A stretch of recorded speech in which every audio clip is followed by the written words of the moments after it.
Hello friends, welcome back on my YouTube channel. दोस्तों, मैं हिमांशु कुमार आप सभी का स्वागत करता हूं। दोस्तों, आज मैं आप लोगों से बात करने वाला हूं कि बिजनेस फेलियर के बारे में। जी हाँ दोस्तों, बिजनेस में सक्सेसफुल कैसे होना ये तो बहुत लोग बताते हैं, लेकिन बिजनेस में लोग फेल क्यों हो जाते हैं, आखिर कौन कौन ऐसे रीज़न है जिसकी वजह से लोग फेल हो जाते हैं, आज मैं आप लोगों से उसके बारे में बात करूँगा।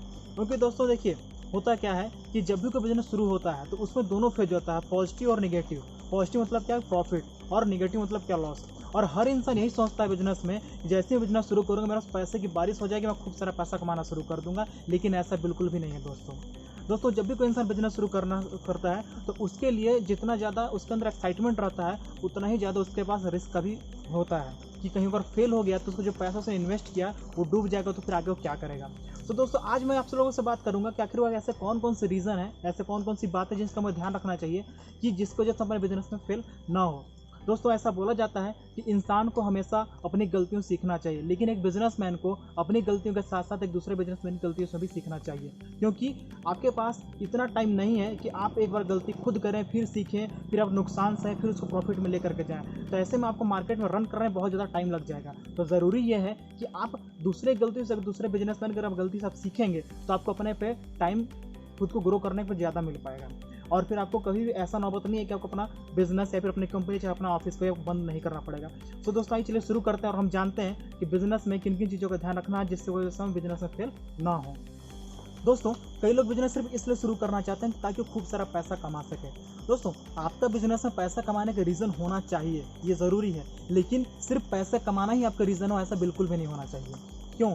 क्योंकि ऐसा क्या होता है कि कई सारे बिजनेसमैन ऐसा सोचते हैं, फिर कई सारे ऐसे जो छोटे मोटे बिजनेस कर रहे हैं वो ऐसा सोचते हैं कि नहीं, मुझे सिर्फ पैसा ही कमाना, और पैसे के लालच में आकर के वो कुछ ऐसे डिसीजन ले लेते हैं जिससे उनके कस्टमर उनको छोड़ करके चले जाते हैं, किसी नए के कस्टमर बन जाते हैं, किसी नए बिजनेस को कस्टमर बन जाते हैं। तो ऐसे में क्या होता है कि आपका बिजनेस फिर लॉस में चला जाता है। लेकिन फिर आप क्या सोचते हैं कि अरे नहीं यार, मेरा नुकसान हो रहा है, तो वापस से फिर उसको रिकवर करने के लिए फिर आप पुराने प्लान पर अपना काम करना शुरू कर देते हैं। लेकिन तब तक वो आपको छोड़ करके जिस भी नए पर्सन कस्टमर बना रहता है उस पर उसको बहुत ज़्यादा ट्रस्ट हो जाता है और वापस आपके पास नहीं आना चाहेगा। तो दोस्तों, इसलिए ज़रूरी ये है कि आप अपने बिजनेस में सिर्फ आपका लक्ष्य पैसा कमाना नहीं होना चाहिए, बल्कि आपको कस्टमर को अपनी अच्छी सर्विस देनी चाहिए जिससे कि आपको कस्टमर अपने आप को काफ़ी कंफर्टेबल फील करे और हमेशा आपके साथ जुड़ा रहे। दोस्तों, फिर हमारा बिजनेस में फेल होने का दूसरा रीज़न क्या है? दूसरा रीज़न हमारा ये है कि हम सोचते हैं अगर हमारा बिजनेस शुरू हो गया तो हम ज़्यादा से ज़्यादा बिजनेस के माध्यम से अपने फैमिली को टाइम दे पाएँ। या फिर कई लोग ये सोचते हैं कि नहीं, मेरा बिजनेस शुरू हो जाने के बाद मैं अपने फैमिली को खूब सारा टाइम दे पाऊंगा, फिर मुझे बिजनेस ज़्यादा लोड नहीं लेना पड़ेगा, जबकि ऐसा सोचना बिल्कुल भी गलत है। अगर आप कोई भी नया बिजनेस शुरू कर रहे हैं दोस्तों, तो आपका सबसे ज़्यादा फोकस आपके बिजनेस की ग्रोथ पर होना चाहिए। मानते हैं कि आप अपने बिजनेस के मालिक हैं, लेकिन इसका मतलब ये नहीं है कि आप अपने बिजनेस को छोड़कर अपने फैमिली को ज़्यादा टाइम देना शुरू कर दें। ऐसे में आपके बिजनेस पे गलत इफेक्ट पड़ेगा, मार्केट में आपके बिजनेस का नाम नहीं बन पाएगा और आपने जो पैसे इन्वेस्ट किया अपने बिजनेस के लिए वो लॉस में चला जाएगा और बिजनेस आपका ग्रोथ भी नहीं हो पाएगा। तो अपने माइंड से बिल्कुल निकाल दीजिए कि अगर आप बिजनेस शुरू किए हैं तो आप फिर पूरे एकदम से आज़ाद हो जाते नहीं। जब तक आपका बिजनेस खूब अच्छे से रफ्तार न पकड़ ले, मार्केट में आपका अच्छा खासा नाम न बन जाए, तब तक आपको अपने बिजनेस को कंटिन्यू फोकस के साथ काम करना ही करना है। दोस्तों, बिजनेस में फेल होने का तीसरा सबसे बड़ा जो रीज़न ये होता है कि पुअर मैनेजमेंट।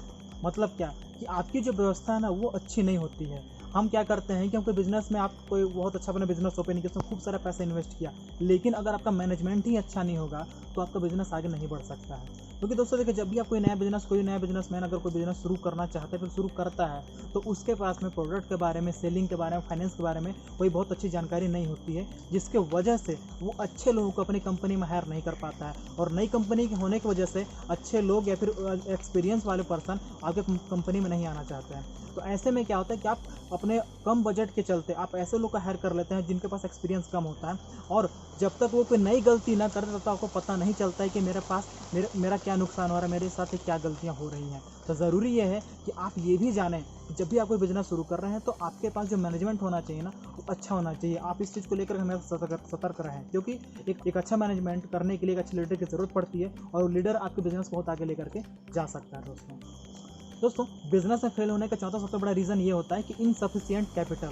मतलब क्या कि अगर आपने कोई बिजनेस शुरू कर लिया, ठीक है, तो आपने बिजनेस शुरू करने के लिए आपने जो पैसा रखा था वो आपने उसमें लगा दिया और उसके बाद आप 3-4 महीने तक के अपने पास पैसा रखते हैं, लेकिन जब आपका बिजनेस मार्केट में नहीं चल पाता, ग्रोथ नहीं हो पाती, जब आपका बिजनेस डाउन हो जाता है, तो ऐसे में आपको अपने बिजनेस को बंद करना पड़ जाता है। या फिर इसका एक और कारण ये भी हो सकता है कि जब भी हम बिजनेस शुरू करते हैं तो एक मन में हमारी इच्छा ये होती है कि हमारे पास जैसे बिजनेस हम शुरू करेंगे हमारे पास खूब सारा पैसा आना शुरू हो जाएगा, जो कि एक मतलब इसकी उम्मीद भी करना मानी बहुत ही ज़्यादा एक गलत है। मतलब कि आप शुरू कर रहे हैं बिजनेस, शुरू सोचे मैं तुरंत बहुत ज़्यादा पैसा शुरू हो जाएगा ना, तो ऐसा नहीं है। तो इसीलिए ऐसी उम्मीद ना रखें कि आपने बिजनेस शुरू किया और तुरंत पैसा आना शुरू हो जाएगा, बल्कि आपके पास जो पैसा आ रहा है उस बिजनेस से आप उस बिजनेस को आगे बढ़ाने में ही उसको खर्च करिए, तब जाकर बिजनेस बहुत अच्छे से रन करेगा। और दोस्तों किसी बिजनेस को मार्केट में जमने में करीब से करीब 1 से 2 साल का वक्त लगता ही लगता है। तो आप 1 से 2 साल अपने मार्केट को जमाने में पूरा फोकस करिए। आप अपने बिजनेस को शुरू करने के साथ साथ अपने बिजनेस को जमाने के लिए जो पैसा चाहिए मार्केट में, आप उसका भी प्लान करके चलिए, तब जाकर आपका बिजनेस मार्केट में रन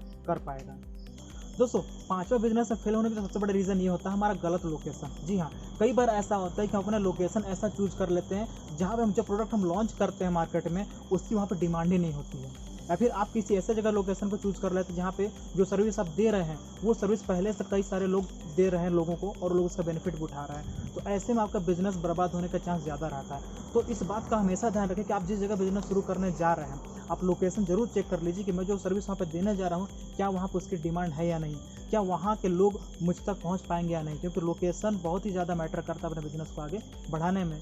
ये बहुत ही ज़्यादा इंपॉर्टेंट चीज़ है दोस्तों। बिजनेस में फेल होने का छठवां सबसे बड़ा जो रीज़न ये होता है कि हम कभी कभी अपने बिजनेस को जल्दी से बहुत तेज़ी से आगे बढ़ाने के लिए उसमें हद से ज़्यादा पैसा खर्च करना शुरू कर देते हैं। कोई ज़रूरी नहीं है दोस्तों अगर आप ज़्यादा पैसा खर्च करेंगे तो आपका बिजनेस बहुत तेज़ी से ग्रोथ हो जाएगा, क्योंकि जब तक आप मार्केट में नए हैं, जब तक लोग आपको जान नहीं रहे हैं ना, तब तक आप कितना ही पैसा खर्च कर लीजिए आपका बिजनेस आगे नहीं बढ़ सकता है। आप अपने बिजनेस को आगे बढ़ाने के लिए पैसा तभी एक्स्ट्रा खर्च करिए जब आपके पास कस्टमर रेंज अच्छा खासा तैयार हो जाए, जब लोग आपके बारे में जानना शुरू कर लें, तब जाके आप उसमें पैसा इन्वेस्ट करना शुरू करिए एक्स्ट्रा तौर पर। बिना अच्छा खासा कस्टमर रेंज तैयार किए पैसा इन्वेस्ट करना एक मूर्खता है दोस्तों, क्योंकि आपका बिजनेस नहीं चलेगा तो फिर आपको अपना बिजनेस को बंद करना पड़ जाएगा, और कई बार ऐसा होता है लोगों के साथ में। दोस्तों 7वां जो सबसे बड़ा रीज़न है बिजनेस का फेल होने का वो होता है मार्केटिंग एफर्ट्स में कमी। जी हाँ दोस्तों, ऐसा लगता है कई बार लोगों को कि यार मैं आपका बिजनेस शुरू कर लिया तब मैं उसके बाद बिजनेस में का मार्केटिंग करना शुरू करूँगा, जब मेरे पास अच्छा खासा पैसा कमाना मैं शुरू कर दूंगा तब, जबकि ऐसा नहीं है दोस्तों। इंडिया में ऐसा कई बार ऐसा जो बिजनेसमैन जो यहाँ बिजनेस शुरू करने के बारे में सोचते हैं उनको यही लगता है अरे पैसा बहुत कम लगता है मार्केटिंग करने में, लेकिन नहीं दोस्तों, मार्केटिंग बहुत ही ज़्यादा पैसा खर्च करना पड़ता है, क्योंकि आपको अपनी पहचान बनानी है। जब तक लोग आपके बारे में जानेंगे ना तब तक आपके कस्टमर लोग बनेंगे कैसे। तो ज़रूरी है कि अपनी मार्केटिंग आप अच्छे लेवल पे करें, और जब भी कोई बिजनेस आप प्लान करें तो साथ ही साथ उसका मार्केटिंग का जो खर्च है ना आप उसके लिए भी उसकी प्लानिंग ज़रूर करें, क्योंकि बिना मार्केटिंग के आप कस्टमर बेस आप नहीं तैयार कर पाएंगे। जब तक बस अच्छा कस्टमर नहीं आएगा आपका बिजनेस आगे नहीं बढ़ेगा। तो अच्छी मार्केटिंग प्रोसेस ना होने की वजह से भी कई बार लोग बिजनेस में फेल हो जाते हैं। इस बात का ज़रूर ध्यान रखें कि आप लोगों ने बिजनेस में मार्केटिंग बहुत ही ज़्यादा करना बहुत ही ज़रूरी होता है। दोस्तों बिजनेस में फेल होने का जो 8वां सबसे बड़ा रीज़न है वो ये होता है कि आप जो सर्विस आप जो प्रोडक्ट मार्केट में लॉन्च कर रहे हैं क्या उससे लोगों की प्रॉब्लम सॉल्व हो रही है।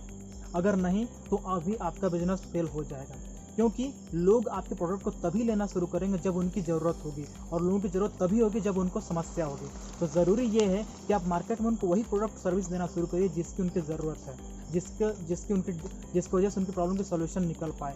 अगर आप ऐसा नहीं कर पाएंगे तो भी आप मार्केट में नहीं बन पाएंगे और ना ही आपको कोई डिमांड बढ़ पाएगी। तो ज़रूरी ये है, इस बात का हमेशा ध्यान रखें कि जब भी कोई प्रोडक्ट आप सर्विस मार्केट में लॉन्च कर रहे हैं तो इसमें लोगों का जरूर ध्यान रखें कि आप किन वर्ग के लोगों के लिए, किन लोगों के लिए आप उस प्रोडक्ट को मार्केट में लॉन्च कर रहे हैं। तो दोस्तों ये थे मेरे कुछ 8 पॉइंट्स जिनको आप ध्यान में रखकर अपने बिजनेस में फेल होने से बच सकते हैं। तो आज का मेरा वीडियो आपको कैसा लगा मुझे आप ज़रूर बताएं, और मेरे चैनल को लाइक करें, सब्सक्राइब करें, शेयर करें। थैंक यू सो मच दोस्तों।